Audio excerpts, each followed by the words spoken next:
Good morning, Mohit. Good morning. Morning, ma'am. Welcome back. Thank you. Thank you. मैं किसी और meeting में थी admission committee related. I just came in to see you, to say you hello, and I'm very happy that you are helping us again and again, guiding your own fellow students, I must say by now. Thank and you. It's a pleasure to have you back. Thank you. Thank you. It's my pleasure to be back with you. I am really happy, and I want to thank the organizers. Doctor Bhavna इस time convener है इसकी. वो बच्चे हैं जिन्होंने तुम्हारे साथ कहते हैं ना अपनी भावना मैम के साथ एक एफर्ट करिए कि नहीं मोहित को वापस लाना है और उससे और गाइडेंस लेनी है. So thank you everyone for being here. Please continue. और मेरी जो दूसरी मीटिंग है मेरे को वहां जरूरी जाना, otherwise I would have stayed and learn more from Mohit also. So thank you everyone. Thank you Mohit. Thank you so much ma'am. Thank you. Thank you ma'am. Thank you for joining. Thank you bache. Thank you and sorry I interrupted. Thank you. No, I'll leave now. Okay. Bye. Thanks Mohit. Bye.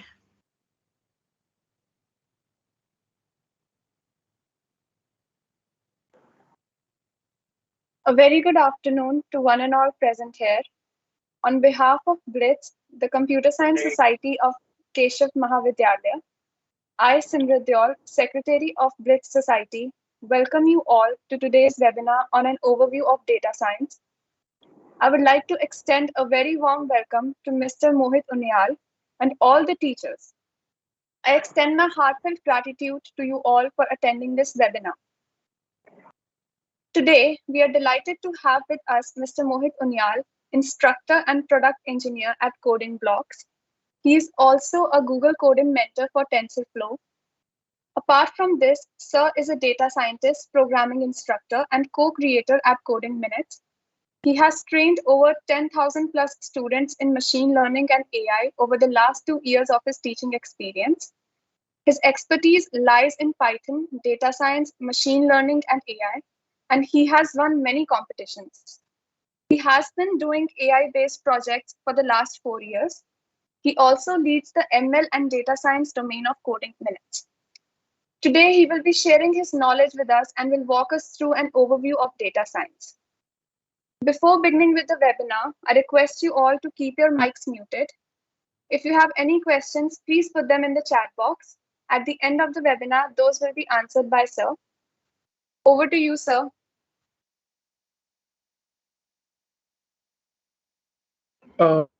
Sure. Thank you very much. Let me just share my screen. So I hope, I am presenter. Let me share my screen. Just a second.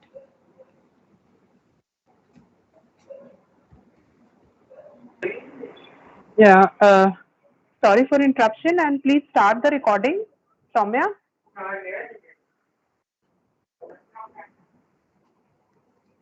Soumya, have you started with us the recording? Ma'am, yes, Udit is recording. Okay.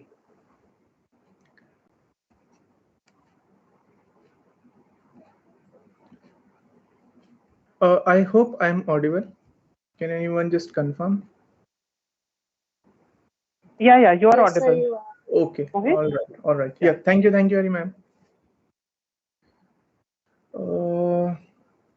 Okay, in that case, we can begin. Hello, everyone. My name is Mohit.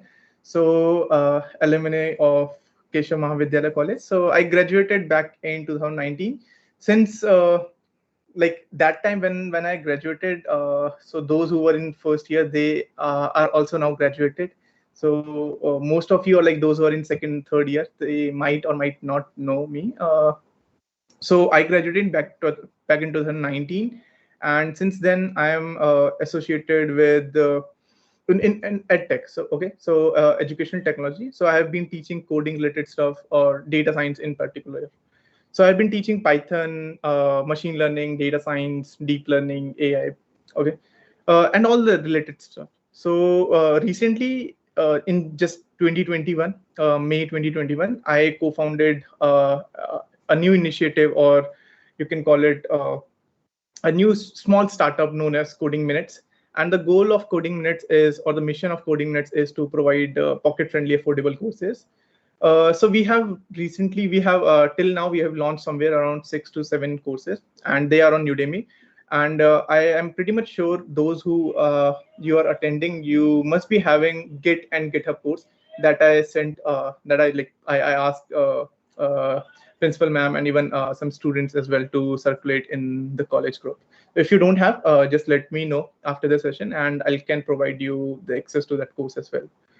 All right, and we have some courses that are related with Python and data science as well.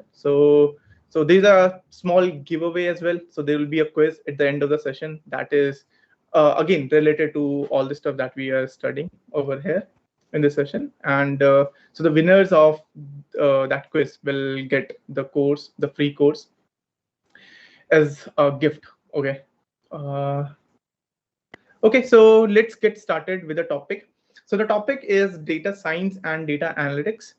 And we'll see what is the difference between data analysis and data science, and what is machine learning, and what is the core difference between all these data related fields. So welcome back once again. So those who have already attended past sessions. So yeah, let's begin. What is data analytics? Okay, and we'll also come to the data science part as well. So data analytics, this is the definition that I've taken from the Wikipedia. And obviously we will not talk theoretical part completely on this lecture, on this session. This is just a little bit of theory, and then we'll deep dive into the coding part. Okay, so we'll actually see, we'll take a business problem, and then we'll see what is data analysis, what is data science. So the data analysis is the process of inspecting, cleaning, transforming, and modeling the data. And the goal of data analysis is to find or to discover useful information. Okay, and this information can help businesses to grow. So if you just take one-line definition, data analysis is to create insight from the data.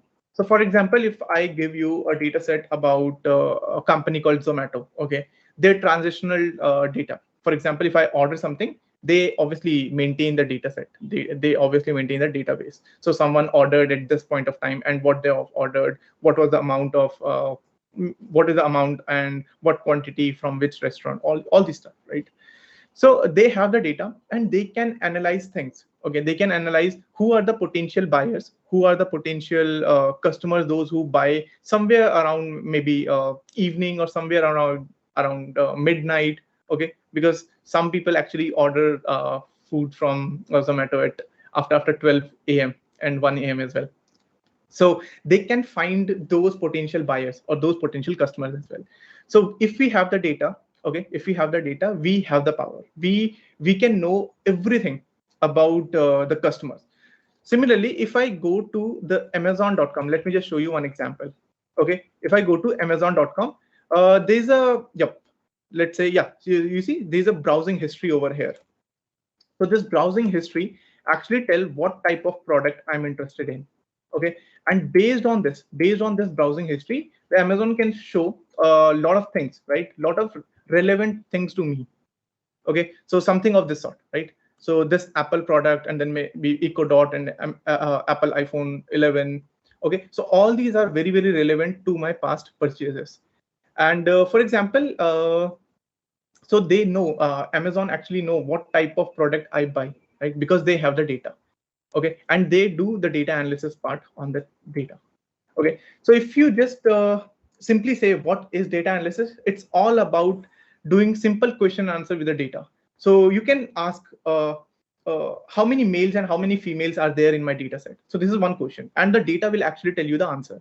Okay, then maybe different questions are possible questions could be, for example, if you have a data set about the Zomato company, okay, so you can ask what is the age category of the customers or those who are buying food. What is their age category, right? Which age category people or customer are buying a lot from Zomato or ordering a lot from Zomato? Because if you know the age category is somewhere between 18 to 24, you can show relevant promotional messages, or you can show relevant, if you have noticed, Zomato actually use a lot of memes, right? for their marketing. Okay, so for the marketing campaign, they use a lot of meme materials. And if they send this meme material to those who are 50 plus or 60 plus, they will not be able to understand. Okay, so they have the strategy and they get the strategy using the data only, because they know the data, they have the data, they understand the data. That's why they they build their marketing strategies. So we'll also try to keep something of this sort. We'll try to align our project that we are going to do in the same line, and we'll understand what is the goal of whole data analysis. All right. So why it is important to do the data analysis on the data that we have. A very, very important thing is we have been continuously generating data since last 1 or 2 decades. Okay, so since YouTube and Facebook, right? These companies, even Google, these companies are generating a lot of data. Like the video recording that we are doing is also a kind of a data only, right? So everything is data, like whatever we are writing, whatever we are chatting, the audio messages, everything is a data, right? So it is we have a need to analyze this data so that we can understand in a business problem, we can understand the business problem and how to solve that business problem. And since the data is being continuously generated, okay, so the jobs in data science are again growing rapidly.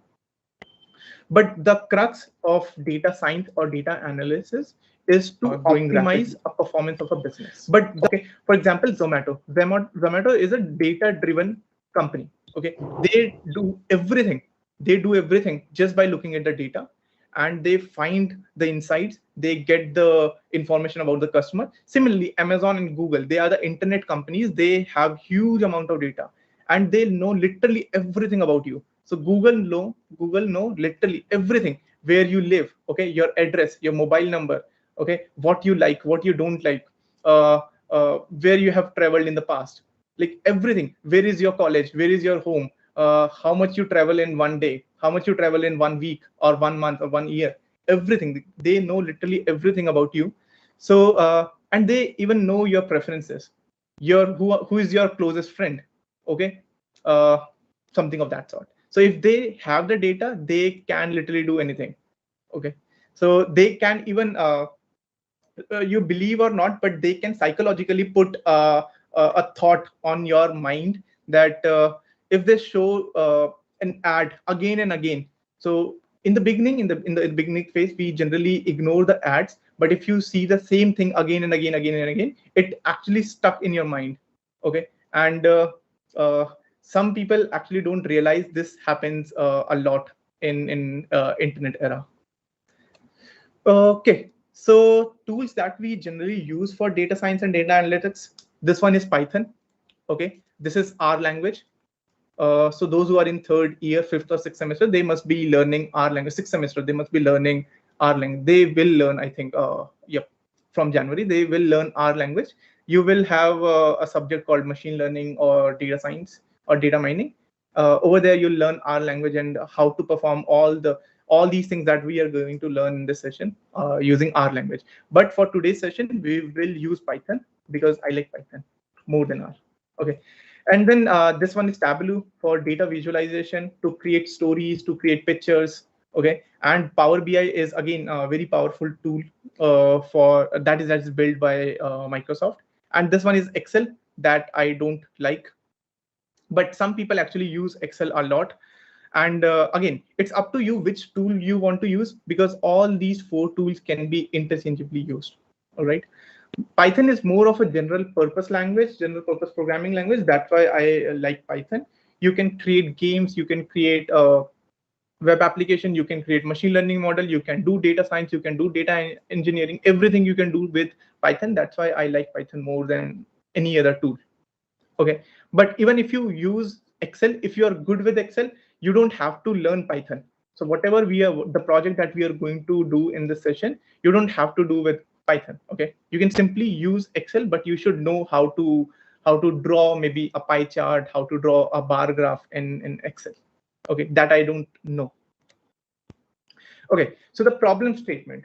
What the problem statement or the business case study that we are going to solve in this session is the data we have from Uber, right?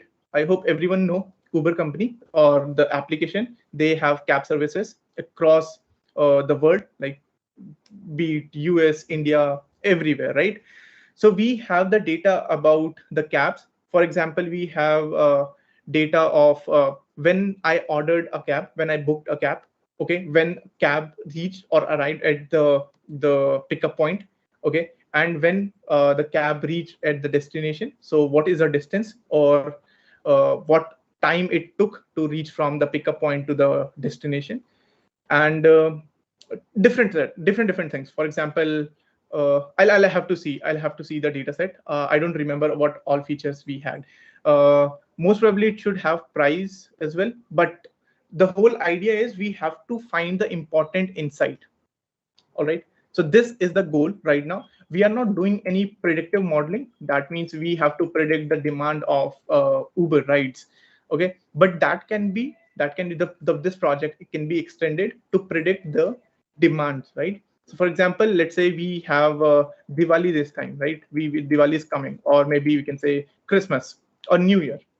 So we can say that during Diwali and Christmas, there would be high demand of Uber cabs, right? So this is what a predictive model can actually do, right? They can actually predict the demand of cabs. Similarly, demand of Zomato, right? Similarly, the demand of Zomato. For example, if there is a festival, most often times this happen, right? A lot of people actually order food from a restaurant, right? So this happens, right? A lot of time.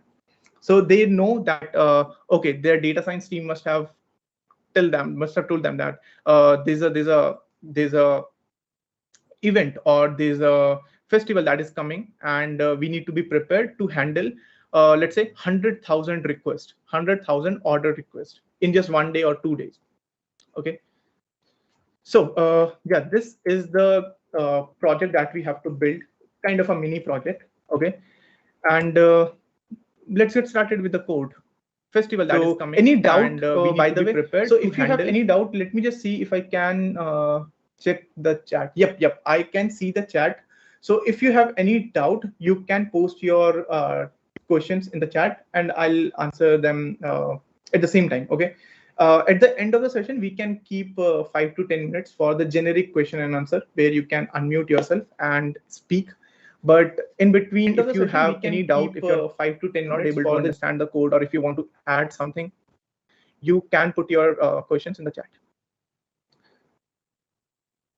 You can share your video when you are done with.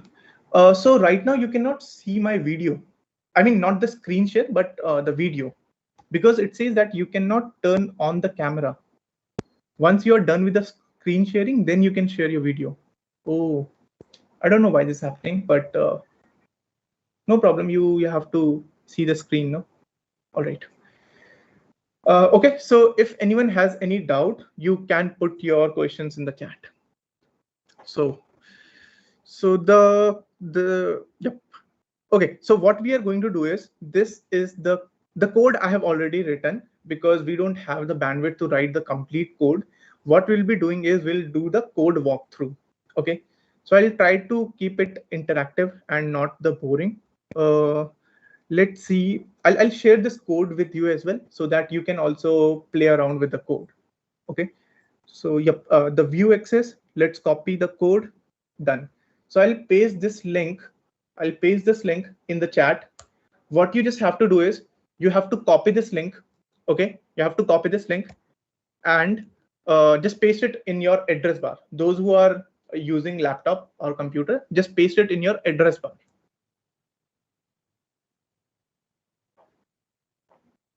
Okay, so most probably it will open something like this. If you are already logged in with the Google, okay, if you're already logged in with the Google, it will open something like this, and you just have to open with the Google Collaboratory.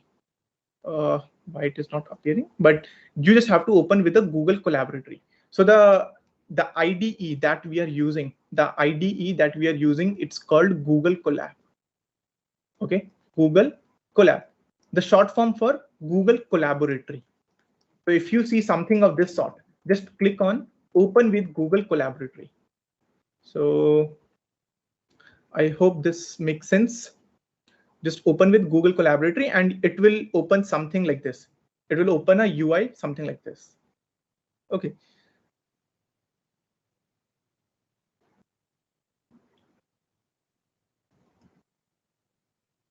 Can I directly open it in the Google Colab? No, I have to click open with Google Collaboratory. Okay, so those who want to see the code and those who want to run the code along with me, meanwhile, like at the same time, just click on this open with Google Collaboratory.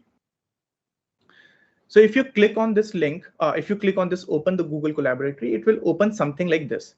Okay, but since this is not your notebook, this is not your code, so you cannot change anything over here. What you have to do is click on this file, click on the file and create a copy. Okay, create a copy. So you just click on this, save a copy in your drive. So what you want to do is whatever the code you see over here, you want to create a copy of this code in your Google Drive. So let's do this. So create a copy or save a copy in your drive. So as soon as you click on this, it will create a copy. That's fine. Click OK. Okay. So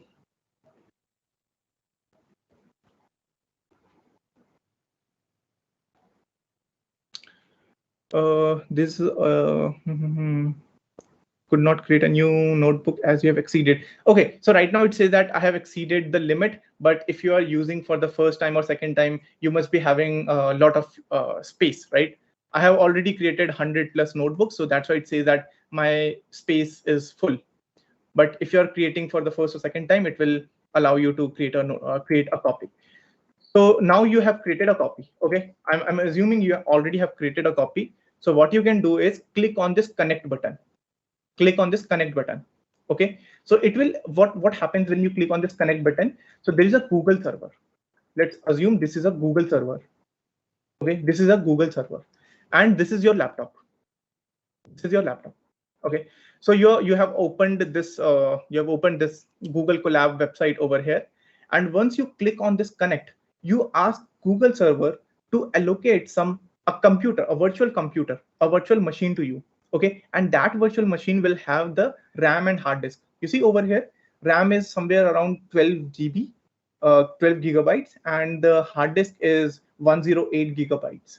Okay, so why does Google actually give you virtual machine? The machine that Google gives you already has Python installed. Okay, so you don't have to install Python. Already has an IDE, which is the Google Colab. So Google Colab is actually the IDE. It also has a lot of libraries. For example, NumPy, TensorFlow, okay, or scikit-learn, or Pandas, or Matplotlib, or Seaborn. So all these libraries that we are going to use in this session, this Google server, the virtual machine they provide you, already has these libraries installed. Otherwise, if you try to set up this environment in your local system, okay, it will take more than 1 hour to just do the setup. That's why we are sticking to Google Colab, because it is just 5-minute work. Click on this connect button and it will be connected to the Google server now. And all the code that you are writing over here, it will be saved in the Google Drive. Okay, so in the Google Drive, there will be a folder called Colab, which stand for collaboratory. And inside this, you can see whatever the notebook name you have. All right, so we understood this, and let's get into the code. Okay, so you know what is data analysis, why we do data analysis. Let's understand the project code. Okay, so the data set that we have, I'll show you the data set. If you go to this link, right? If you go to this link, just paste it over here. So you see this type of data. So this is generally known as tabular data. Okay, tabular data or structured data. Why tabular data? Because it looked like a table, as you can clearly see. Like it looked like a table. It has some columns, it has some rows. So what columns it has? Start date. Okay, end date. What is the category of that trip? Is it business trip? It is personal trip, or what type of trip? What is the starting location? What is the ending location? How many miles it covered? The trip covered. What was the purpose? What was the purpose of that trip? Do we have more columns? No. I think this data set is not complete, right? Because we can have a lot of other details, and Uber obviously does not want to give you all the details, right? As in, like, they don't want to give you the they don't want to give the data or available publicly. All right. So but we can have things like fare or price, right? If we have fare or price, then we can also estimate a lot of things. Similarly, if we can have latitude and longitude of starting and ending position, or the destination and the pickup point, that would also be great, right? If we can also have a number of passenger in a trip, or in a cab, number of passenger, let's say, number of passenger, only one passenger is traveling, or two passenger, or three passenger, or four passenger. What is the type of cab? Is it Uber Go? Is it Uber XL or Intercity, right? So these things, if we can have, it would be great. But since we don't have the data right now, obviously you can understand, right? So Uber as a company, they have the access to all of these information, but they don't want to give the data publicly available to anyone, right? Okay, so we have this data, that's it, and we'll try to get most out of it. Okay, so whatever the data we have, we'll try to get the most out of it. So the goal of this project is to understand how long do people travel in Uber. So maybe they just travel for 15 minutes, or do they travel for 60 minutes? Okay, so what is the average time they travel in Uber?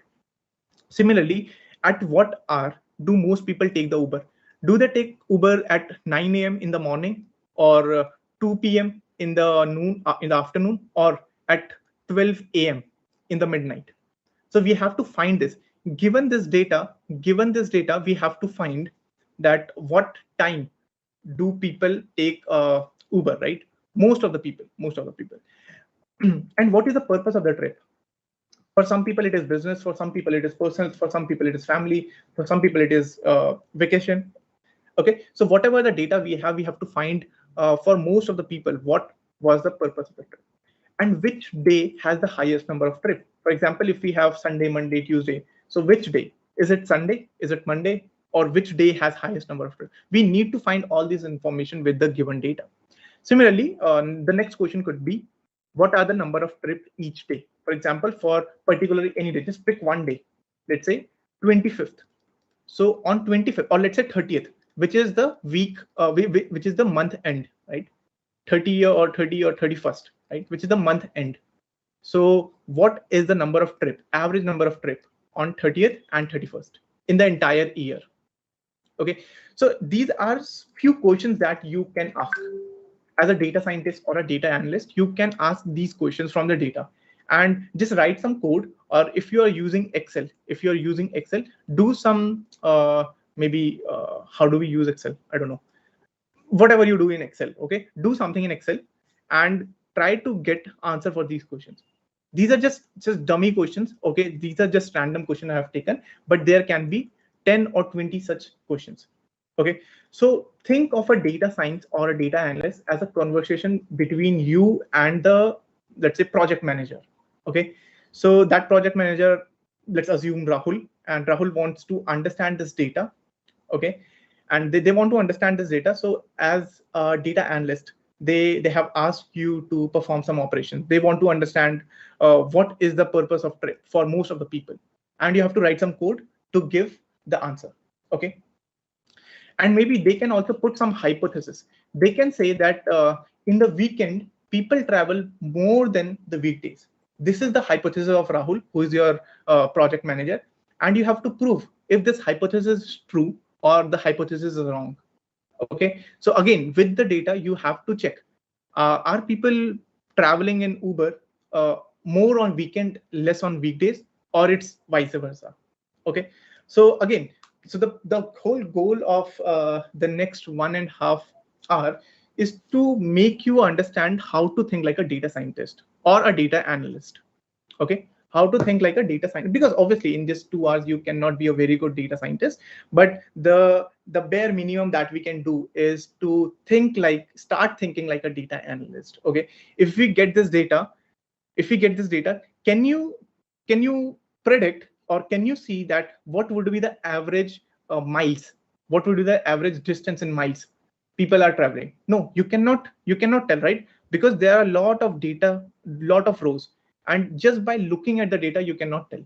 So that's why we do data analysis by writing some code, or maybe Excel, or by some using other tools, so that we can use the full power of the data. And sometimes data can be 1 million. Right now we have somewhere around, I don't know how much. How many rows do we have? We have somewhere around 1157. Okay, it's a very small data. Okay. But sometimes we can have 1 million data points or these rows. Okay, that time obviously you cannot even scroll till the end. Okay, you cannot open this type of data set. So then you actually have to understand the Python code. You have to write code and work with this code to get the insights. All right. So let's get started with the actual code. So we'll be working with Python, as we have already mentioned. We'll be working with Python plus libraries that are related with data science, machine learning, and data analysis. Okay, so these libraries are known as pandas. This is for data manipulation, data cleaning, data transformation, data munging, data wrangling, all this stuff, right? Related with data. Pandas, one of the most useful library. And this NumPy is for numerical computation. For example, if you want to take a mean, okay, average. If you want to take the median, if you want to take the square root of a number, okay, if you want to take the product, the matrix product of two matrices, okay, all these things, the library called NumPy, okay, numerical computation. It is used for numerical computation. And then this matplotlib, when I'm doing import matplotlib.pyplot as PLT, what I'm doing is using a library called matplotlib, and there's a sub package called pyplot, and I'm saying that I will call it as PLT. I'll call it as I'm renaming it. I'm renaming the library. And I'm saying that this is PLT. And this library is used to plot something. So you see, mat is for metrics, plot is to plot something, and lib is for the library. So matplotlib. Okay. So this is a library to plot something. All right.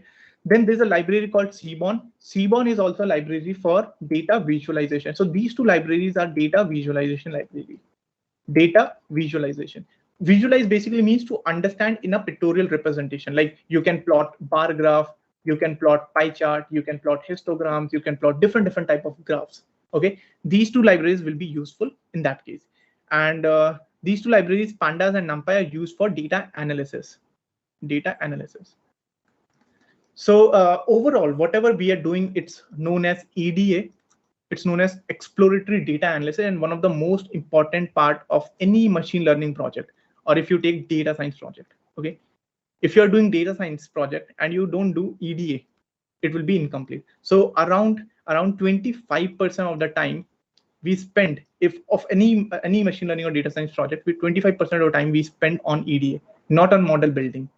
Okay, so it's very important to understand the data, because if you understand the data, you will be able to predict something good out of it.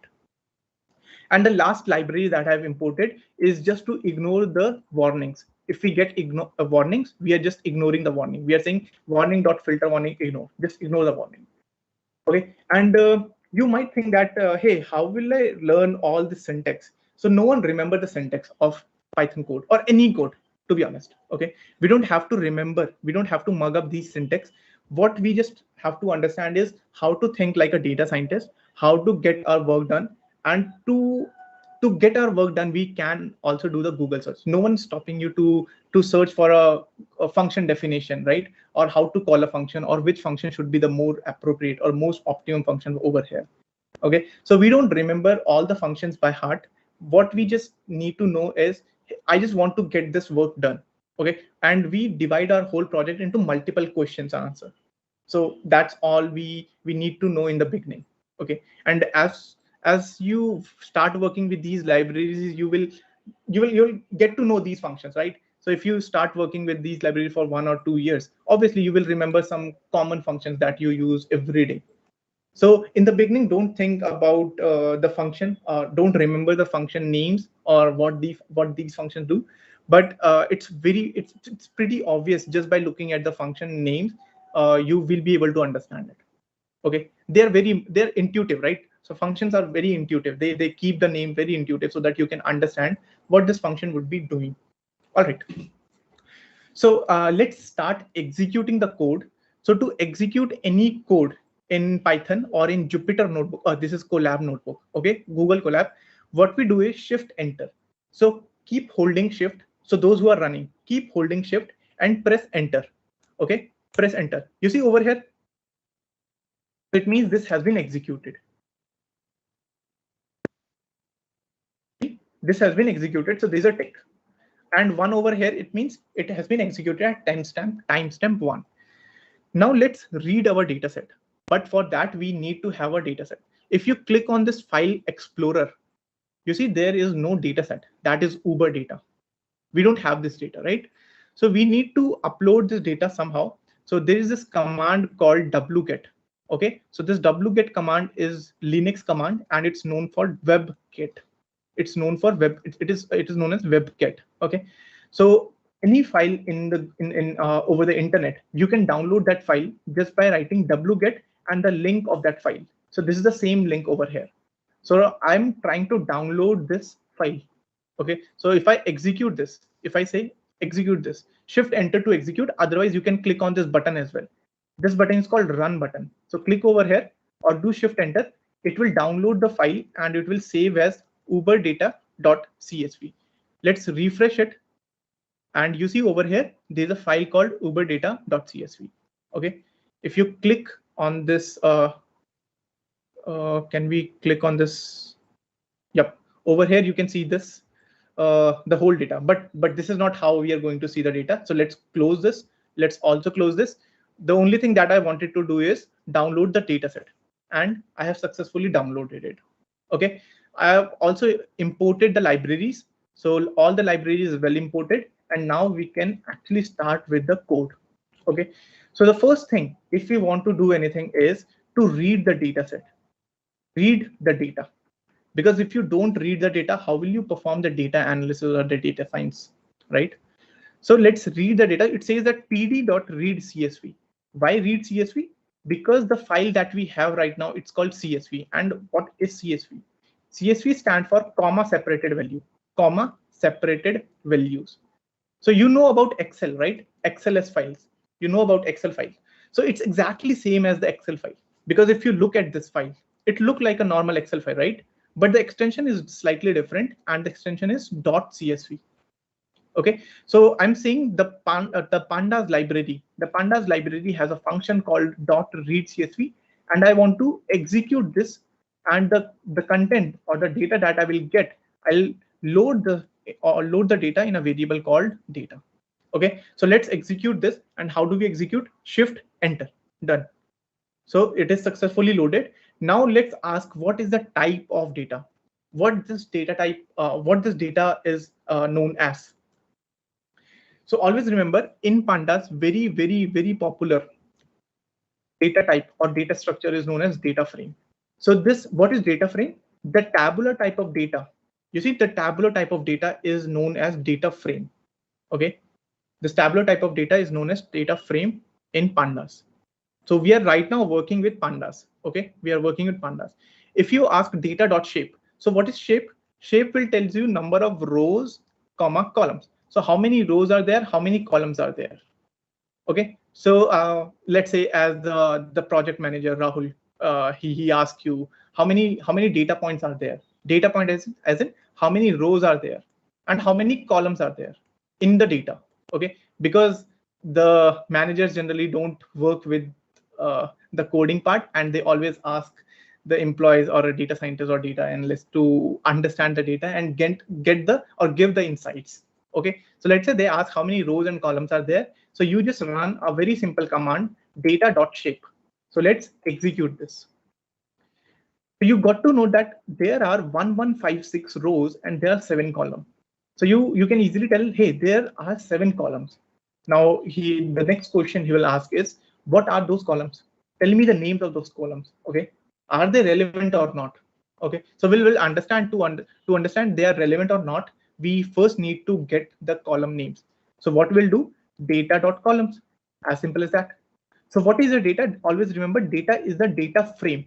What is data frame? Data frame is the 2D or rectangular data, something of this sort. You will have rows, you will have columns, like a tabular data. Okay, like a tabular data. Till this point, we haven't printed the data. We haven't seen the actual data.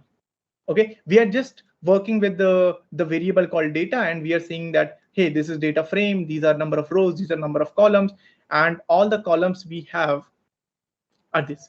We have the start date, we have end date, we have the category of the visit or the trip, we have the start location, we have the stop location, we have the distance in miles, and the purpose of the visit or the purpose of the trip. Okay, now let's actually display the data. So what I want to do is display first 5 rows. Display first 5 rows. Now to display first 5 rows in a data frame or the pandas, there's a function called head. So again, one more thing I want to clarify over here is whenever you put these parentheses, whenever you put these 2 parentheses, it means head is a function. Why I'm not putting 2 parentheses over here? Because columns is not a function. Now, how would you get to know that which is a function or which is an attribute? So column is just an attribute. Data has an attribute or a property called column, but data has a function called head that will display the first 5 rows. Okay, so how to get all these functions? You generally what we do is we take the references from the pandas official documentation. So if you just write pandas docs, or even if you do the pandas cheat sheet, you will get the most common functions, most common attributes. Okay. So yep, how to start with the pandas? Okay, so this is the data frame, this is the row, this is the column, and how do I read and how do I write? So for example, most probably read underscore CSV, read underscore XLS, read underscore HTML, read underscore SQL. Okay, and then it will convert to data frame, right? So all these things are there if you want to use, if you want to see that I want to learn, or maybe I want to deep dive into the pandas, how to use functions, how to work with it. Okay, so maybe you can refer to this small documentation. It will actually tell you whatever you need to know. All right, let's come to let's get back to the same idea. So yeah, this is the head function. Head function will display the first 5 rows. So in the first 5 rows, few observation that I can see. So what all observation you can see over here? Can anyone tell? One thing that I can see is the start date is 1/1/2016. It means it is starting with 1st January 2016. 1st January 2016. Okay. And right now it is all business. Okay. Start place is this, end place is same. Okay. And what was the purpose? So for example, meal or entertainment, okay, or meeting or customer visit. And what is this NaN? So NaN is called missing value. Okay, so the full form of NaN is not a number. And generally we get not a number when we don't have the data. So for example, the second customer or the second customer who booked the Uber didn't mention the purpose of the trip. Okay, so if that person didn't mention the purpose of the trip, so this value will remain NaN because you don't have the idea why the person is taking Uber. Okay, so that's why we call it as NaN. And NaN or missing values can be because of many reasons. For example, you don't have access to the data, or the data is very expensive to get sometime. Okay, for example, sometimes there are few medical tests that are very expensive, few medical tests that are very expensive to do, and you don't want to do these medical tests just to get the data. So most probably you will have NaN values or missing values. And sometimes and sometimes like user, for example, if you have created a Google form, okay, sometimes you have created a Google, sometimes if you understand that you have created a Google form and you haven't put this field as mandatory, you haven't that. So like every time, or I'm pretty much sure 100% time this happens that people do not fill mandatory field. Okay, people do not fill the mandatory field, and it would be NaN value. But there are few people, let's say 95% people don't fill, and 5% people actually fill this optional field as well. But 95% time this will be NaN or missing value because you don't have the data. Okay. Similarly, lot of reasons are there for the NaN values, but NaN value is a nightmare for a data scientist or a data analyst because you need to deal with this NaN values. Okay, you need to either get rid of this or you need to handle them separately. We'll talk about this. Okay, we'll talk about how to handle NaN values, how to delete them, or what we can do with NaN values. Because if you create a machine learning model or a data science model or a predictive modeling, if you do this, NaN values are not useful. In fact, the model will say, hey, I cannot treat NaN values. I cannot accept NaN values. Either delete them or do something with them. Okay, but don't give me NaN values. So the machine learning or a data science model that you create will not accept NaN values. But right now in the data set, you see there's a NaN value. So you have to work, you have to do something, right? We'll understand what we can do. All right. One thing that is very annoying over here is you see this star everywhere after the column name. Why there is a star? I don't know. It could be because of any reason, because maybe this data set is scraped from the internet, or they forget to remove the star. But this is very annoying, right? This star right now is very annoying. I want to remove this star. What I'll do is I'll create a column list. I'll create a column list. So this is a Python list. I'll say start date, comma, end date, comma, category, like all these columns. But I'm not putting the star. Okay, and then I'll say data.column is equal to column. I'm assigning new columns. Earlier, what were the columns? The columns were this data.columns, but I want to assign new columns. Let me just write a comment. Comment start with the hash. I'm assigning new columns to this data. So let's execute this. And again, let's see what happened. Oh, I need to execute this one as well. No, first let's execute. And now let's execute this. Done. Now let's see data.head. Okay, so you can clearly see the star is now removed. Okay, because we have assigned new columns over here. Does it make sense? Easy. And by the way, if you want to see multiple rows, for example, if you want to see only 3 rows, just put n is equal to 3. It will only show 3 rows. By default, the n value is 5. If you want to put 10, it will show you 10 values or 10 rows like this. Okay, so over here only 1 NaN values, but we'll see there are more NaN values as well. Okay, so let's keep only 3 right now. And the way we have a head, so head actually displays the first 5 rows or first 3 rows, whatever the n value that you give, first 10 rows. There's a function called tail, data.tail. So what it will do, it will display the last 5 rows. Will display the last 5 rows. So just execute it, and you see these are the last 5 rows. Now, one thing that I can see or observe is this last row. What is this? Okay, this is not a data point. This information is not about any trip. Okay, unlike this one. So this row is actually related with a trip, Uber trip. But the last row is not related to any Uber trip. It's what it is.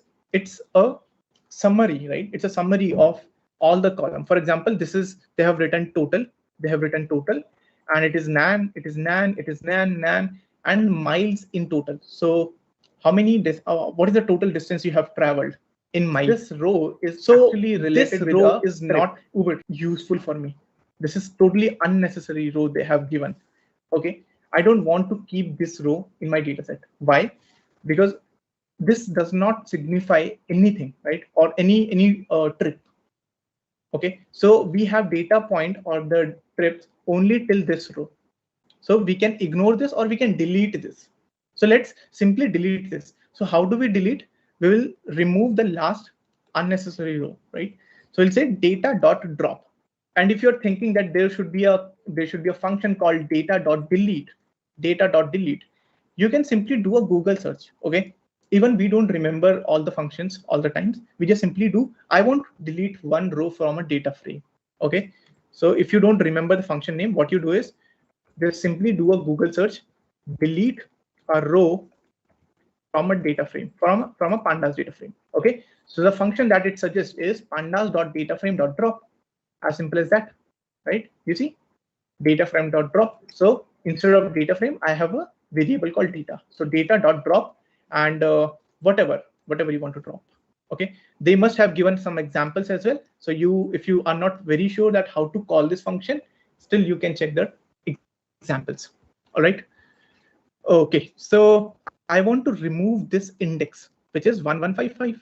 I'll say data drop index is 1155. If I want to drop a column, I will write, let's say column is equal to, instead of index, I'll write column is equal to, let's say start. I want to drop this column. I can also do this. But obviously right now I don't want to drop the column because column is useful. So let's drop this index, and whatever the modified data I will get, I will keep it in the data variable, same variable, which is data. Let's execute this. As simple as that. So data.shape. So right now, earlier we had 1156. Now we have 1155 because the last is deleted. The last row is deleted. And this index actually starts with the 0. The index actually starts with a 0. That's why the last index is 1155, but the total rows were 1156, and we deleted one row, and now it become 1155. And the index of last row will be 1154. All right. Okay. So now if you check the tails, so you see the last 5 rows are this, and you don't have this one. Because you deleted. Simple, right? So the last row that you have is this. All right. So simply it means that what we are doing is we are cleaning the data. This process is called data cleaning. Right now we have just deleted only one row, which is very basic cleaning. But in a real world, we do a lot of cleaning process. Okay, because generally, for example, you see this, the word Karachi. What is this? Okay, if I can observe this, I need to fix, right? I need to fix this part. I need to put a right spelling. Okay. Similarly, there will be a lot of other things that are maybe misleading or got corrupted, or it could be anything, right? So we need to understand this data. We need to analyze this data to do the data cleaning. But right now, the data cleaning part, I'm just keeping it till removing the last row. That's it. Okay. Now let's look at the missing values, because again, missing value is also part of data cleaning, because missing value is not suitable for any machine learning or data science model. Okay, so we need to clean our data. So if I just write data and do shift enter to execute, it will print the complete data. But there's a function called .isNA. Okay, or there's a function called .isNull. Both are same. If you execute this, it will print whether the value is nan or not. So this value was not nan, this value was not nan, this value was not nan. But look at this one. So if you remember, the second value of the purpose was nan. So that's why it is saying true. So this value is nan. There should be more nan values if I can see anywhere. No, not right now. But since they are ... it means there are more rows and more columns, and it is not displaying everything. What I can simply do is I can write .sum. It will sum column wise, and for each column it is telling me how many nan values are there. So for the start date, no nan values. So all the columns are clean. All the columns does not have any nan values except the purpose. The purpose column has 502 nan values. Okay, and this is a very big problem. Okay, this is a very big problem, because in the purpose we have 502 nan values. So it means if I have total of 1155 data point, out of this 502 are the nan values. Okay, so somewhere around 40% or 45% data is actually missing of this row or of this column. Okay, so there are let's understand how to deal with the nan values or the missing values. But this is the way how we get to the nan values, how we understand how many nan values are there. So one of the easiest solution is dropping or deleting the data. But deleting the data should be the last option if you don't have any other option. If all the alternatives, if all the solutions that you have tried are not working fine, then you delete the data. But still I will never recommend, or no one recommends, to delete the data. But there are very few cases, like 1 out of 100 cases, where you delete the data. But since data is expensive, right? Data is everything.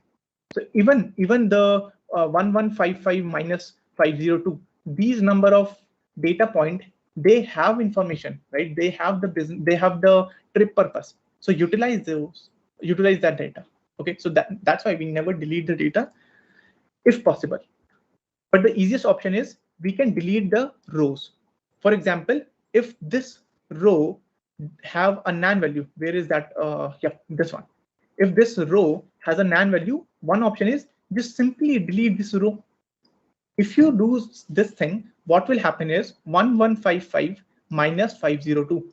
You will end up deleting 502 rows, and you will only left with somewhere around 560 data point, which is very less. The original data was 1155, but you have deleted 502 rows and you're just left with 650. Okay, so you're losing a lot of information.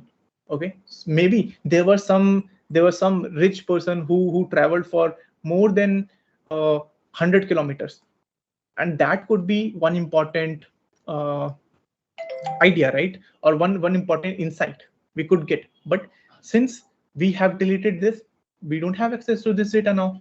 So that's why we don't generally delete this. But let's say if there is only one data, if there is only one nan values, then in that case, since we have to handle it, we can delete this. If we have a lot of data points and if we want to delete only one data point, then it is no big problem. Okay, but if you want to delete 502, that is a big no. You won't do that. All right. Then a different option is to drop that column. Dropping that column actually means, so let's simply assume that we don't have the access to the purpose column.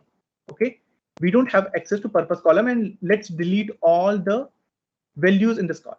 So we'll assume that we only have this data set. That's it. Okay, so this is another way of dropping or deleting the data. Okay, sometimes this is useful. We can drop the column, but only when more than 50 or around 60% of data is corrupted. For example, if this is the purpose column, let's say only 3 or 5, or let's say only 10% out of 1155, only 10% of data is nan value, which is around 100 nan values. Then what you do is you try to estimate, you try to fill these nan values with something. Okay, you won't drop this column. But if there is 50 to 60% or more than 50-60% data is nan, then you don't have enough data to approximate or to fill this. So in that case, you have to delete this, right? You have to, even if you approximate, even if you fill these nan values, they will be misleading, because you had very little data, you have very less data, and you don't want to fill unnecessary values in this nan values or in this missing values. Okay, so these are the two ways of dropping. But otherwise, oftentimes we use, or even I would say 99 or 95% time, we try to estimate or we try to fill the values. So if there is a missing value over here, if there is a, in the purpose, if there is a nan, so what I can do, let's simply put customer meet or customer visit, or let's simply put meeting, or let's put entertainment or meal. So there are a few purposes that people have used Uber for. So out of them, fill the most often used purpose. So that is known as mod, right? MODE. In statistics, we use mod, right? So the maximum frequency, right? For example, if meal and entertainment has maximum frequency, fill this value.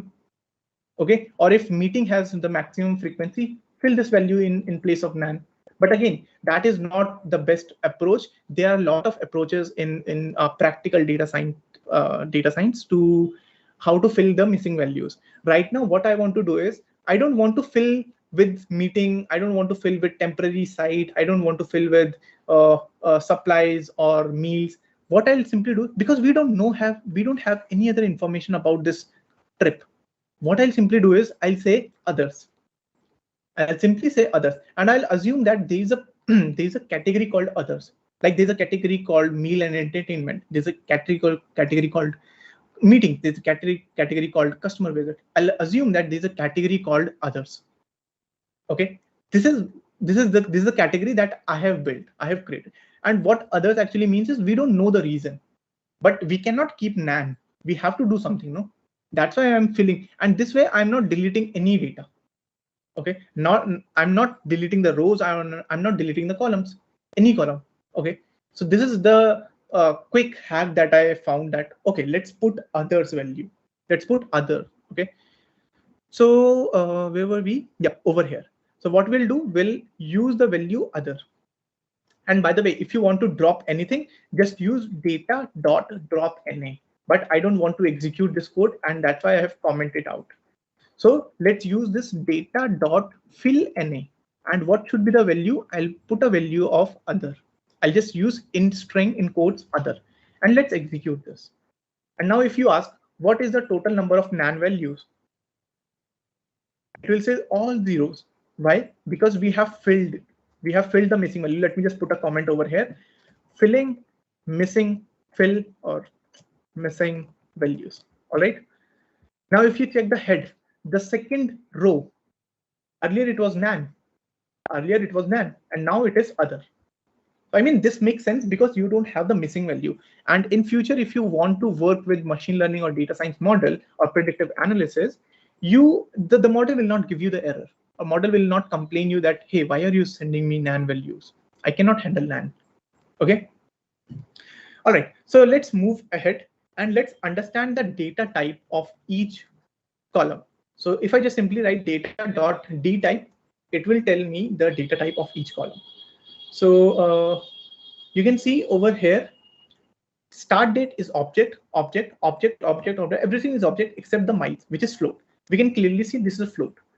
But in pandas, there is a specific type or data type for dates, date and time, and that is known as date time. Okay, what is this object? The object is called string. For the purpose, object is fine. For the stop, start, category, everything. For all these things, object is fine because object actually means string. Object means string. But for start date and end date, it should not be object. It should be date and time. It should be date and time, so that I can extract the date values. I can extract the year. I can extract the week. All these things I can extract. So we can convert string into the date time object.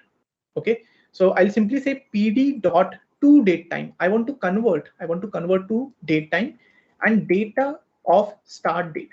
So if I write data, if I write this one, if I write just this, the square part, data start date, it will select the first column, which is the start date. And if I write data end date in the square bracket, it will select the end date column. All the values of end date, all the values of start date. And I'm putting that complete column into a function called toDateTime. So it will convert into date time and it will put it in the same column. You see over here.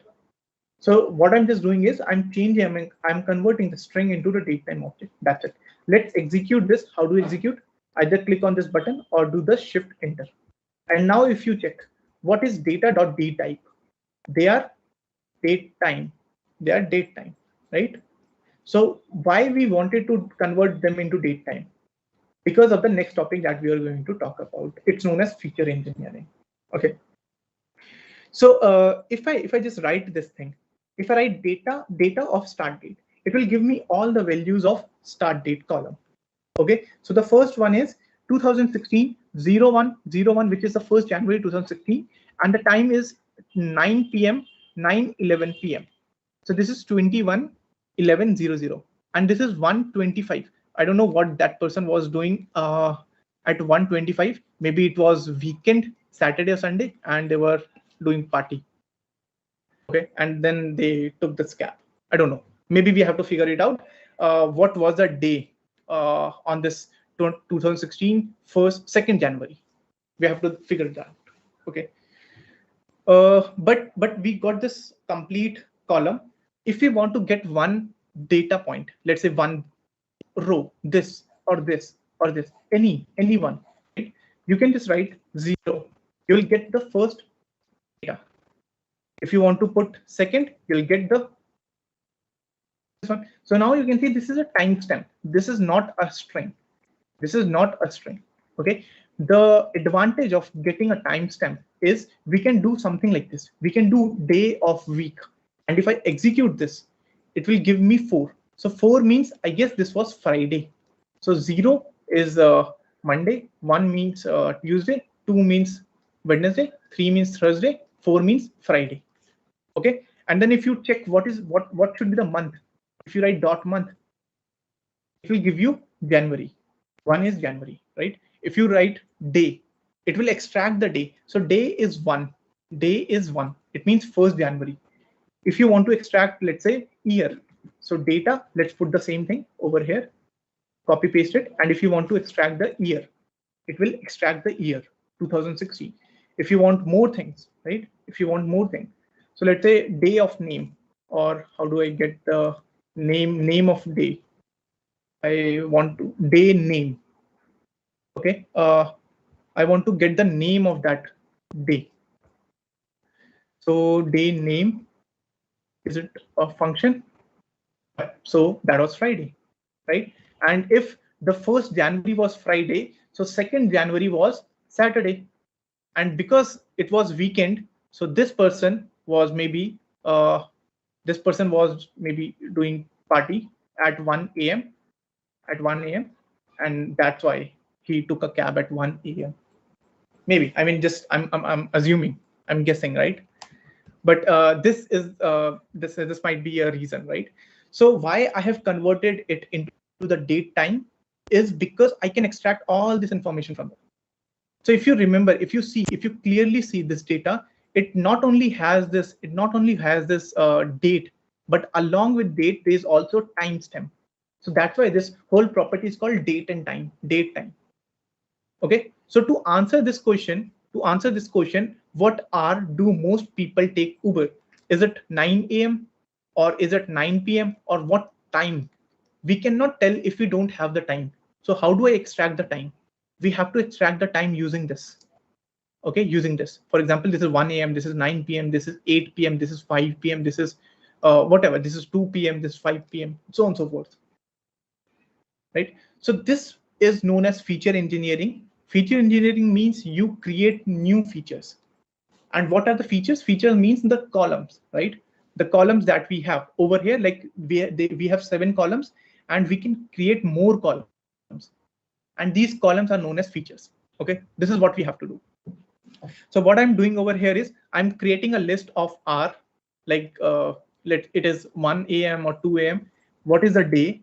What is the month? The day of the week and the day name.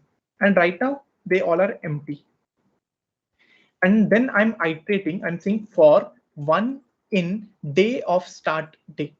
So when I'm saying data of start date, what I'm getting is the complete column, the first column, right? And I'm iterating 1 by 1. So this is 1 date, 2nd date, 3rd date, 4th date, 5th date. And every time I'm getting, or I'm extracting our day, month, day of week, and day name. And you might ask, hey, why are you putting these parentheses? Because when I tried with day name, it was not giving me answer. Then I thought maybe it could be a function. Okay. And then I tried with function and it worked perfectly fine. So even I didn't know that this is a function or this is a property, because everything is property over here. And I thought that this would also be a property. But when I tried with the property, it didn't work. So I had to look up the official documentation to understand why this is not working. Okay. So yeah. And then I'm appending over here in the list of R, in the list of day, in the list of month, in the list of day of week, in the list of day, month, day name. Okay. So what this code will do, this will actually take this column, take the first column. Okay, where is the first column? Yep, this column, and it will extract day, week, name of that day, year, whatever, all these values. Okay, and it will create 5 lists. Now these 5 lists we have, but we need to append into a new column. We need to create a new column, no? So right now we have only these 7 columns. What I want is create a new column with the name of R.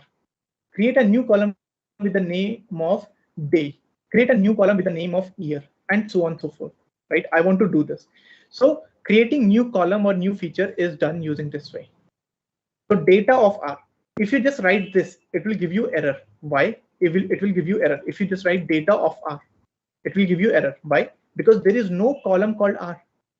At this point, if you look at the data set that you have, the data frame, you don't have anything with the name of R. That's why it is giving you the key error in R. You don't have that. But you need to add this. You need to include, you need to append, right? You need to add a new column. That's why you're putting the value of R. And where this R coming from? This R is a list. See? And we are appending data in this list from here. So this will go like this, and this day will go over here, and month over here, day over here, all these stuff, right? So let's execute this. So before executing this, obviously you need to execute this. So sometimes I forget to execute code. Okay, let's execute this code, and now this one. Okay, done. If you check data.head, look at this. Now you have more columns. It means you have more information. If you have more information, you can give more insights to Rahul, who's your the project manager. Okay, so you have the R, day, month, day of the week, and day name. Now, since you have the information, you can find which day is the most busiest, right? Or on which day you get lot of or most trips. Okay. Now, if you check data of R, if you write data of R, HOUR, and you execute now, it will not give you the error because you already have this column. You already have this column. So you extract this. Okay. But earlier, if you do this, it will give you it gave you the error because at that time you didn't append these columns. All right. Does it make sense? So yeah, this is like one of the most interesting or the art part of data science. The art is basically the thinking something new, right? Something interesting. That's the feature engineering. So feature engineering is so crucial because if you just have the limited data and you don't have a lot of columns, so you have to create something new out of the given data set that you're given. Okay. So this is one of the very, very important part of data science, that you need to create more features so that these features can actually help a machine learning model. These features can actually help a machine learning model to predict better. All right. And even to gain the insights of the data, you need to have more columns. For example, if this data was for Zomato, right? For Zomato, and they didn't give you the R, how would you understand that at what R people are ordering most of the people are ordering food? Because a lot of people order somewhere around 5 p.m. A lot of people order somewhere around 2 p.m. Okay, or maybe 7 p.m. in the evening, right? As the evening snack. So you need to have this column called R. Then only you will understand this. You will get the data. Okay, so that for this purpose, we do the feature engineering, and one of the most important part of data science project, feature engineering. All right, then let's come to another topic. Oh, by the way, if you have any doubt, just post your comments. Okay, I'm looking at the comments. If anyone has any questions, anyone? No questions? Shall we move ahead? Yes, no? Okay, so let's go ahead and all right, let's move ahead. So now let's do the exploratory data analysis. So understanding the data. Okay, so answering these questions. So let's come to these questions and answer these questions one by one. So how long do people travel in Uber? Okay. So we'll try to answer all these questions. Okay. So where were we? Yeah, in the data analysis. Now, if you just simply do this category, right? If you just simply do data of category, you'll get all the category. There's a very interesting function called value count, value underscore counts. What this function actually tells that, hey, if this is a categorical variable, What is categorical variable? Where you have the categories, like one category is business, one category can be personal. I cannot see personal anywhere, right? But there can be multiple categories that are hidden in this 3 dot. But if this is categorical variable, I can count all the categories with their frequencies. So this function is a pandas function, or related with the data frame, that actually counts all the frequencies of the different categories. If I just execute this, you'll see for personal there are only 77 trips. For business there are 1078 trips. And oftentimes what people do is, since companies reimburse these trips, the Uber trips, right, or cab trips, and people also use the personal trip as their business trip, right? So if I want to go from place A to place B, I have 2 options to keep it a personal or a business. What generally people do is they keep it as business, so that the bill goes to the company. Okay, but we don't have to do that. Okay. All right. So this is what we understood. Okay, this is what we understood, and oftentimes this happens, right? So almost all the companies, they give the reimbursement on this. So if you want to plot a bar chart right now, you think that okay, 77 is also fine, right? Business is 1078, but 77 is also fine. If you plot the bar graph, okay. So if you plot the bar graph, you see the difference. More than 90% business trip and only less than 10%. Less than 10%, right? Not even 10%. It is somewhere around 7 to 8%. We have the personal trips. And what I've just done is I'm plotting a count plot, or it is also known as bar plot. It is also known as bar plot. And I'm using a library called Seaborn. If you don't want to use a library, there are different ways of plotting the same graph. I can actually show that there are different ways of plotting the same graph, this graph, and I won't have to use this library called sns.countplot. SNS is the Seaborn and countplot is the function name. And I want to just pass this data.category. Simple. Okay, but there are different ways as well. So for example, if I just write plot.bar,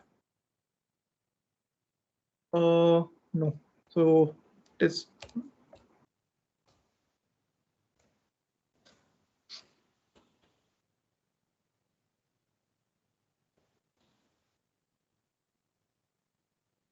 you see.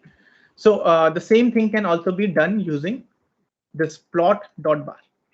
But like I have already told you that you can also do this in Excel. Okay, I don't know how to use Excel, but if you can do Excel, just understand that you can plot the same type of bar graph in Excel as well. This is just why I wanted to make you understand that code is not matters a lot, right? We don't focus a lot on code, rather we focus on the thinking part as a data scientist, how a data scientist should think, right? So this is one observation that I can find. Okay, so business trips are more as compared to the personal trip. Now let's come to the question: how long in miles do people travel in Uber, right? So if I take this, so we have the information in this column, data of miles. I hope you remember data of miles. So all the distance is stored in this column. Okay, so what I'll do is, if you want to take the mean, by the way, like I can hover over it, and there's a code cell, right? If I click on this code, just hover over it and click on the code, it will create new code. And if you want to take the mean or the average, just write dot mean. Okay, it will give you the average distance traveled by one individual or one trip. So it is somewhere around 10 miles. 10 miles, that will be 16 kilometers. So this is the average distance, but there are some distances that are very small, maybe only 5 miles, only 4.8, only 0.7 miles. You see, this is hardly 2 kilometers. Okay, so let's try to create a histogram. Okay, since this is a continuous variable, the creating the bar plot or creating the bar chart will not be useful over here, because what is bar chart or what is bar plot? Bar plot will plot the categories on the x-axis and their frequency, how many times they are appearing on this. Whereas a histogram takes the continuous data, split it into the bins, if you remember the bins, and each bin will have some height. So for example, if this bin has height of this, if this bin has a height of this, if this bin has a height of this, and so on and so forth, right? So let's try to create a histogram. So it's very easy to create a histogram. What you just simply need to do is plt.hist and just take this data. That's it. So what is PLT? PLT is matplotlib. What is SNS? SNS is Seaborn. If you want to use SNS, you can also do SNS. That's also fine. Okay. So plt.hist data of miles. You will get this type of data. And the problem over here is we cannot see the actual data. So there is a huge building over this bin. And I guess this bin is around 25 length. What I can do is I can change the bin length or bin size. Let's say number of bins are 100. Okay. So now you will see the difference.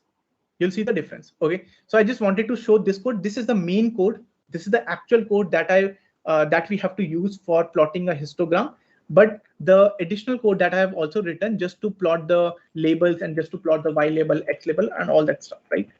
So this is the main line of code. The second line you see over here, the second line, this is the main line. This is the main line that is plotting the histogram. The other lines of code are just the additional. Even if you skip them, if you delete them, it will work perfectly fine.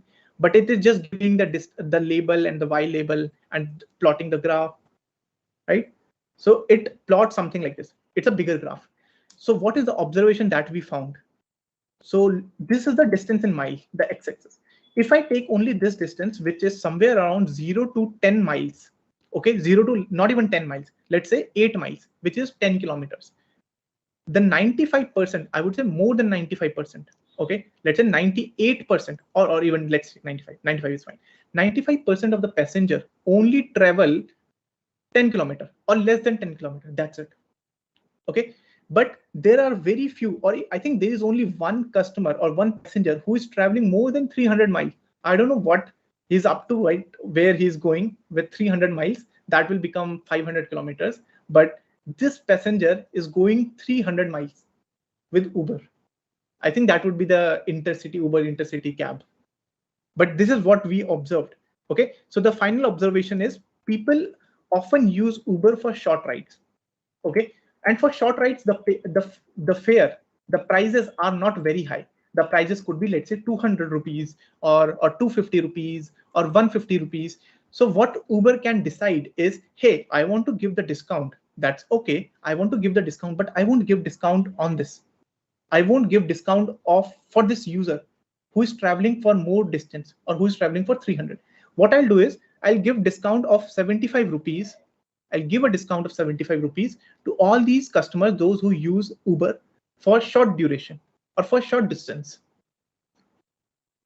Okay. And again, it is somewhere like take 50% off up to 75 rupees or pay using Amazon Pay or something of that sort. Okay.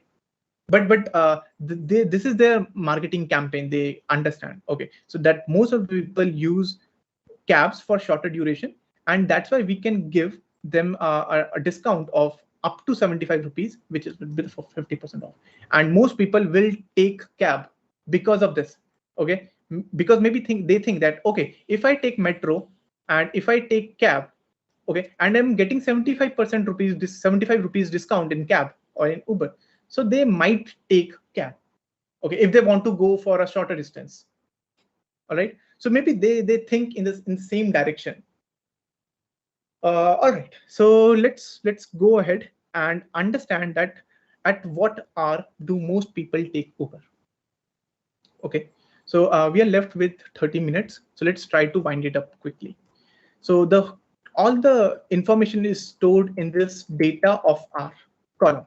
Okay, the same way, like different values of this hour could be 0, which is, let's say, 12 a.m., then 1 a.m., 12, which is 12 p.m., then 13, which is 1 p.m., 14, which is 2 p.m. So we need to understand. Let's put dot value count so that we can get the frequency of each value. So 15 is the maximum. So 15 is 3 p.m., which is 98 times. 98 times 15 at 15 hour, which is 3 p.m. a cab was booked. And then 17 p.m., which is 5 p.m., 95 times. Then 4 p.m., 94 times. Then 1 p.m., So if I want to plot a graph, I can use this sns.countplot. Again, you remember sns.cbond.countplot, which is exactly like a bar plot, but since they have used the name called count because it is actually counting, but the idea of both are same. It is actually a bar graph only. So we can see in this range, you see in this range, the maximum demand is in this range. So what is this time period? Like if you want to give at only 1 hour, if you want to give only one answer, that would be 2 p.m. No, 3 p.m.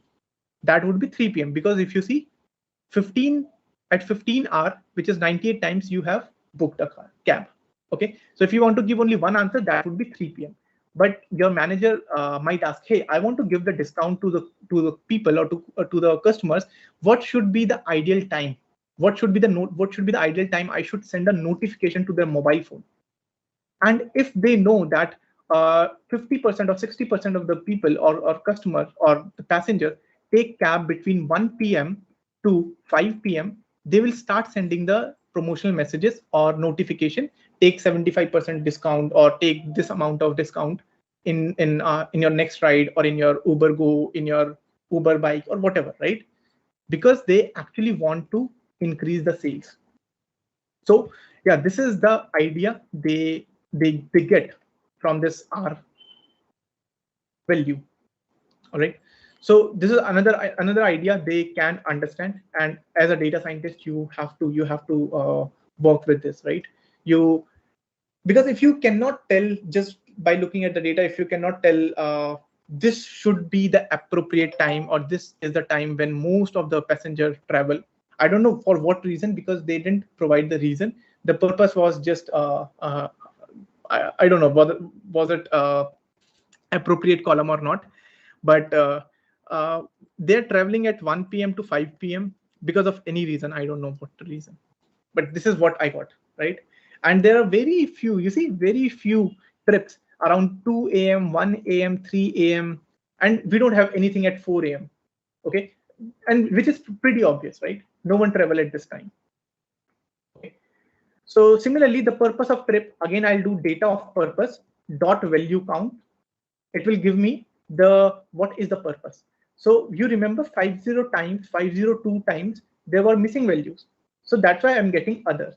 But most often people are using for meetings, which is 187 times, and then for entertainment, which is 168, and then maybe for supplies and customer visit and temporary site and between offices and moving in airport.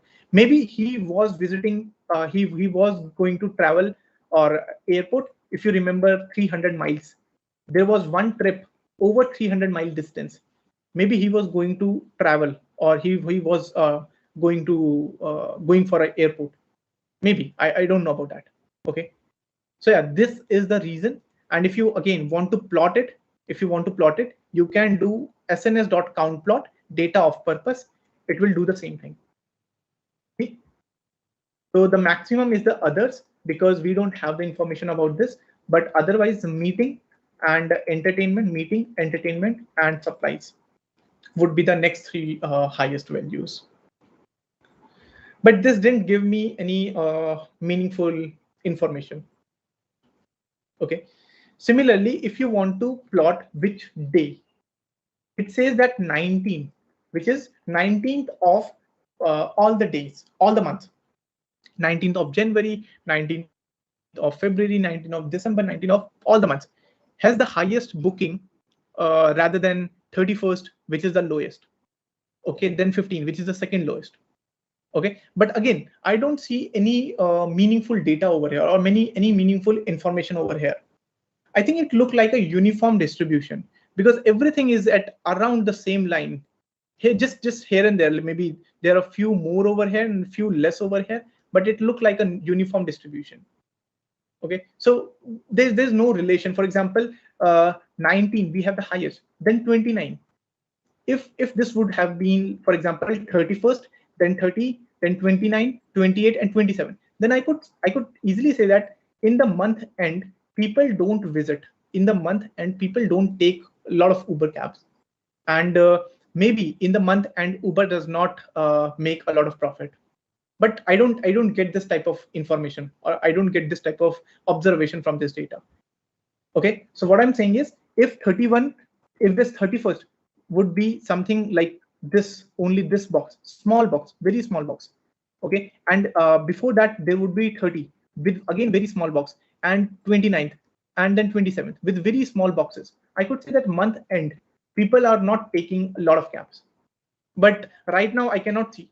So 27th is the third highest, 29th is the second highest. So I think there is no relation. There is no relation with the day you are taking the cab. Okay. Similarly, for the month also, I think there's no relation.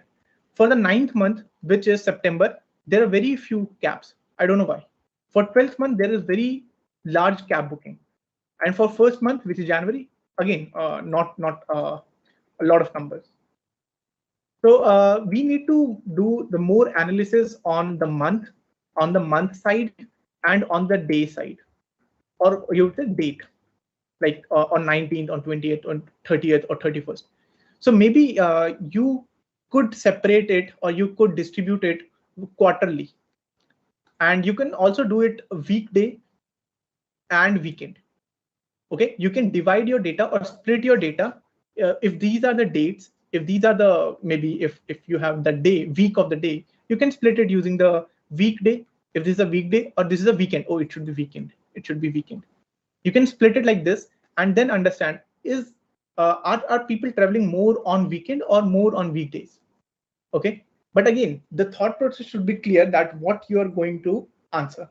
Okay, maybe put a hypothesis first. Put a hypothesis that people visit or take cabs more on weekend, and it would be false, because people take more cabs on weekdays because they have to go for work.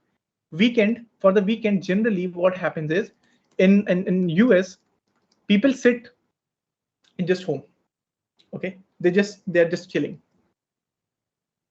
Can we adjust the values on x-axis to be ascending order context when you calculated the bar graph, the number of days? All right, Ashish. Yep, this one, right? So I have created this using matplotlib. So this is data frame. Oh, this is pandas data frame. Data of day, then value count. So if I just write value count, what will happen? If I just write value count, it will give me the data in the descending order. 67. So for the 19th day, we are getting 67 trips. For 29, we are getting 51, and for this we are getting 51, so on and so forth. Then I can just do dot plot kind bar. What kind of plot do you want to plot? Kind bar. Okay. For this one, what I have done is I have used another graph called sns.countplot, which is cbon. If you comment this, and if you uncomment this, it will be like a descending order. So on 12th, which is December, then it is October. No, not October. This is August. This is November. This is February. This is March, and so on and so forth. Right? It's just how they want to represent. But SNS count plot looks more interesting because it shows it has this color range. Okay. So, but same thing you can also do with the pandas data frame, or maybe matplotlib, everything. Okay, it's just the more line of code you have to write, otherwise it would be fine. And you can also write this one line of code and can do this ascending order or descending order. That can also be done. Okay, it would be just one extra line of code. We have for 20 minutes. So this is the data that we have. All right, this is the data that we have. Now what I want to do is, so if we have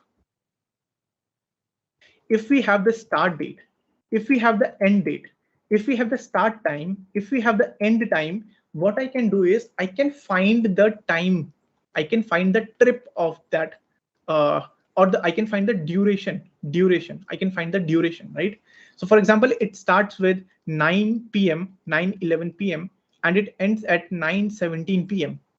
Right? This trip starts at 9:11 p.m. and end with 9:17 p.m. So there's only 6-minute trip.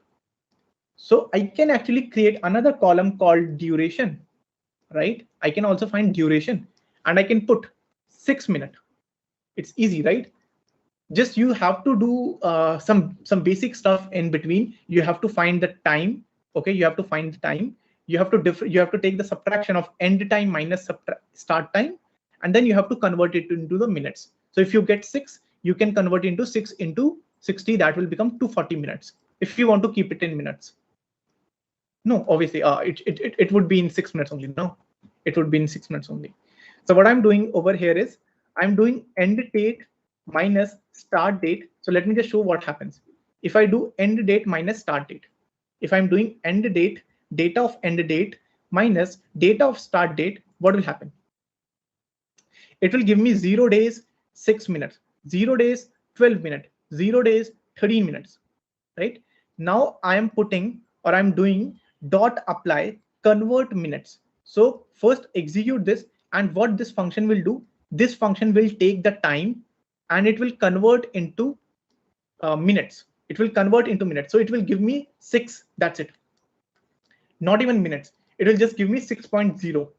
Then it will give me 12.0. It will give me 13.0. It will give me 14.0. It will give me 97. No, 90, not 97, 67. It will give me 67. Okay. So what this function is doing, it is taking seconds and dividing by 60.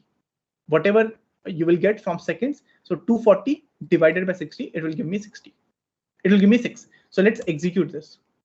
See, 6 minutes, 12 minutes, 13 minutes, 14 minutes, 67 minutes, and so on and so forth, 103 minutes.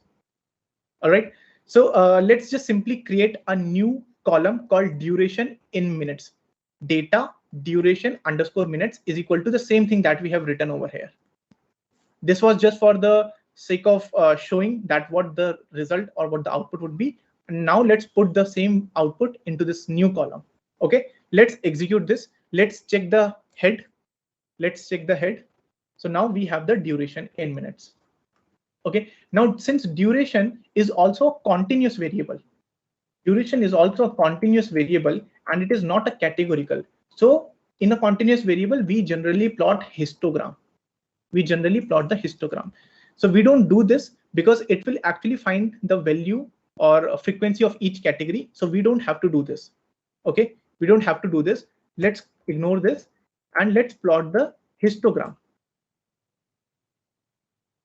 Oh, by the way, this is another way of plotting the histogram. You have already seen there's a different way of dot plot,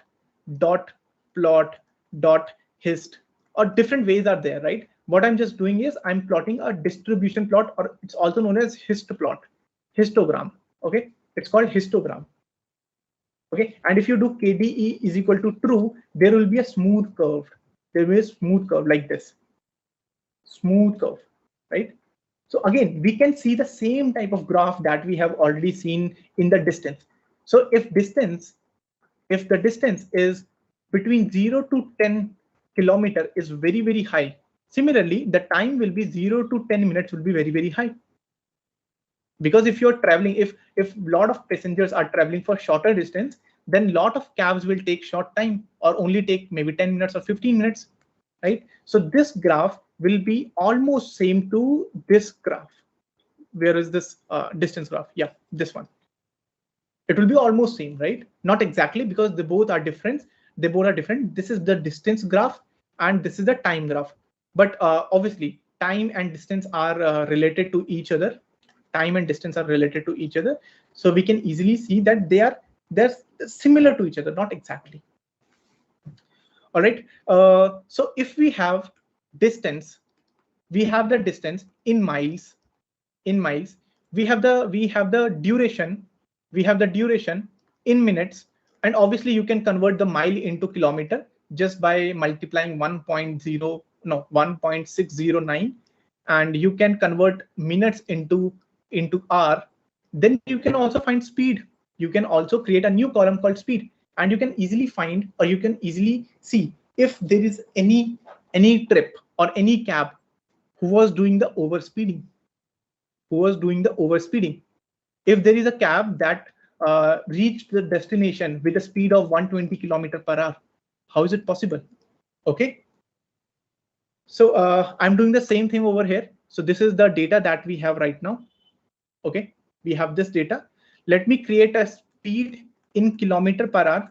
new column. I'm creating a new column. What I'm doing is data miles. I'm multiplying by 6.09, 1.609, which is 1 mile is equal to 1.60 kilometers. And this is duration in minutes, divide by 60, because minutes will be divided by 60 and it will be converted to hour, right? So let's create this column and let's check the head. Let's check the head. So the head, you can see 82 speed, 40 speed, 35 speed, 32 speed, 91 speed. Okay. So what I want to do is right now is, let's ignore this part, why I'm doing this. Let's check data speed kilometer per hour dot mean. I want to find the average speed of the cabs, all the cab. It says infinity. Can anyone tell me why it is giving me infinity? What is the issue? What's wrong with this? So somewhere in between, code is breaking, right? Can anyone tell any idea why this is happening? Any idea like why this is happening? Why this average speed is infinity? Somewhere duration is 0. Very good point. What happens if duration is 0? If duration is 0 and distance is something like, let's say x, the speed will be infinity. And if you take infinity at any point, let's say if this is the infinity, if you take the average, it will become infinity, right? It will become infinity. So we have to find those trips. It could be 1 trip, it could be 10 trip, it could be 100 trip. We have to find those trips where speed is infinity. So what I'm doing is, hey, let's find this. Let's find the data where speed in kilometer is more than 10,000. Obviously, speed is cannot be more than 10,000. Even it cannot be more than 1,000, right? It's a cab, not a airplane, right? So I'm trying to find this. Let me just cut this and paste it over here. Let me just paste it over here. Now you will see there are four trips where speed kilometer is infinity, infinity, infinity, infinity, and duration in minute is 0. So Anubhav was right? Duration in minutes is 0. So why this happens? Okay, if you look at this, start time and end time is same. Start time and end time is same, but the distance they have traveled is 69 miles. The distance they have traveled is 1.6 miles. So there is something fishy over here. There's something fishy over here. I don't know what they did. Okay, so this person traveled around 3 p.m. okay, from Karachi to Karachi, and the distance is this. But how is it possible that he started the trip, ended the trip at the same time? One reason I can think of is generally what they do, or by mistakes happened, they forget to click on the start trip. And when they reach at this position at the destination, they start and they cancel, or they just simply do the end. I mean, this could be one reason, but we need to figure it out what happened with these 4 rows. Okay, what is the issue, right? What happened with them? So maybe you can manually call them and ask about this trip ID. Let's say if this trip ID has a unique ID, you can ask, hey, what happened to this trip? Right? So Uber can manually call the drivers to ask that why the start time and end time is exactly same. Did you forget to click on the start button, or what actually happened that time? Okay, so maybe you can also find something of this sort. This is known as anomaly detection. Not exactly anomaly detection, but these are outliers or anomalies that you can also find in the data. And in this data, a lot of anomalies are there. A lot of other anomalies, not just with the start time and the end time. Okay, a lot of other things are also there. So maybe there's a huge scope of finding the insight from this whole data. And if you want to plot a histogram from this speed kilometer, you can actually see this type of graph, right? And we can actually tell that, hey, somewhere in between, which is around 45 to 60, this would be the average speed. And so the average speed is again look like the speed distribution look like this, because lot of cabs actually take or they drive slow, right? So maybe they drive with around 30 to 40 kilometer per hour. All right. So so this is our final data set. We started with a very bad and ugly data set, and we have created a lot of features like hour, date, day of week, name, all this stuff, right? So if you're satisfied that, hey, this data set is good, and I want to share this data with maybe other data scientists or maybe other teams, okay? So you can actually you can save this data set in an Excel file or in a CSV file, and it would be, the function would be data.toCSV. And let's say with the name of cleaned data.csv, index is equal to false. Let's execute this. And in the file explorer, you will see there's another file called clean data.csv. You can download this data, right, in your local system. So this data will be downloaded in your local system, and you can see this data over here. Yeah, like this. Okay, so you have created more columns. So this is kind of a data cleaning. Can we increase the index density at x-axis in a graph? Yes, you can do any manipulation. You can do anything that you want. For example, if you want to limit it, if you want to do the x limit, you want that after beyond 400, I don't want to see this data. Simply put this thing called plt.xlimit. Xlimit. Similarly, plt.ylimit. Okay, if you want to put more ticks, for example, this is 200, you want to put 210, you want to put 220, you want to put more ticks. There's a function called plt.ticks. I have never used this function, so I have to see plt.ticks. Yep, I think plt.ticks, xticks and yticks. So there are two functions, plt.xticks and plt.yticks. So ticks is that this thing. Let me just show. Yes. So this is tick. So this is 120 on 20 and then 40 and 60 and then on 80. So if you want after 20, you want on 25, then you want on 30, you want on 35. So this is tick. Okay. So maybe you can just simply explore this function, what or how do we have to use this function? So something of this sort, right? Just simply put the ticks. Okay, so this is what I wanted to share. The only thing that's left is the predictive modeling. So what we do in predictive modeling, so by the way, the predictive modeling is the part of data science or the machine learning. It's part of machine learning or data science. Actual, the final step of the data science. Okay, where we create a model that predicts something. For example, give this data to predict the demand of food or demand of cab in next 5 days. Okay. Next 5 days,